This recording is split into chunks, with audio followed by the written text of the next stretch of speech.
السلام علیکم ورحمۃ اللہ وبرکاتہ۔ محترم سامعین، استقبال ہے آپ کا ہماری یوٹیوب چینل پر۔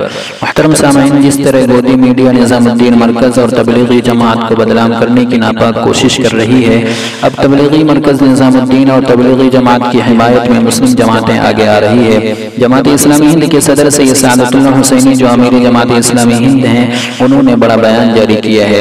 انہوں نے کہا ہے تبلیغی جماعت اور مرکز نظام الدین کے خلاف جاری میڈیا اور سوشل میڈیا مہم انسانی گراوٹ کی انتہا ہے۔ اتنے عظیم انسانی بحران کی گندی سیاست کے لیے اور فرقہ وارانہ تفریق کی خاطر استعمال کرنا بذات خود ایک شرمناک جرم ہے۔ تبلیغی جماعت کے زیر بحث پروگرام کے وقت اور اس کے بعد ملک کے ہر گوشے میں اس سے کہیں بڑے مذہبی اور غیر مذہبی پروگرام ہوئے اور نامور سیاستدانوں کی سرپرستی میں ہوئے۔ ان سب کو نظر انداز کر کے جس طرح مرکز نظام الدین کو نشانہ بنانے کی کوشش کی جا رہی ہے، اس سے پتہ چلتا ہے کہ ہمارے بحثوں کا معیار کس حد تک پست ہو چکا ہے۔ سید سعادت اللہ حسینی صاحب نے کہا ہے کہ اس شرمناک مہم کی سختی سے مذمت ہونی چاہیے۔ اگر مرکز نظام الدین کے کسی عہدیدار کے خلاف اس مسئلے کی وجہ سے FIR ہو سکتی ہے تو اس سے پہلے مرکزی اور سیاسی اور ریاستی حکومت کے ذمہ داروں کے خلاف FIR ہونی چاہیے، جن کی بدنظمی کی وجہ سے لاکھوں مزدور آنند بہار اور دیگر جگہوں پر لاک ڈاؤن کے باقاعدہ آرڈر کے بعد جمع ہوئے۔ اسی طرح ان سب عہدیداروں کے خلاف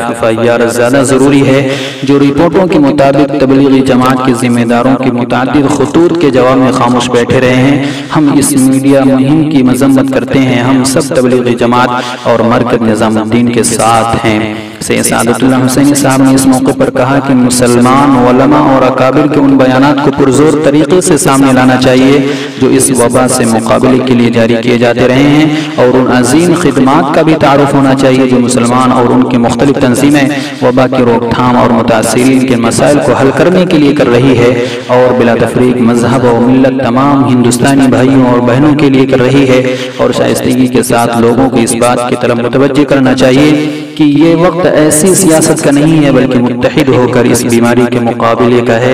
تو ناظرین کرام، آپ کو یہ ویڈیو کیسے لگی؟ آپ سے ہم گزارش کرتے ہیں کہ آپ کمنٹ باکس میں اپنی رائے کا اظہار ضرور کریں، اور آپ ہماری اس ویڈیو کے زیادہ سے زیادہ لائک کریں اور شیئر کریں، اور ہمارے چینل کو سبسکرائب کر کے بیل آئیکن کو بھی کلک کریں تاکہ ہماری ہر نئی ویڈیو آپ کے پاس بآسانی ملتی رہے۔ السلام علیکم ورحمۃ اللہ وبرکاتہ۔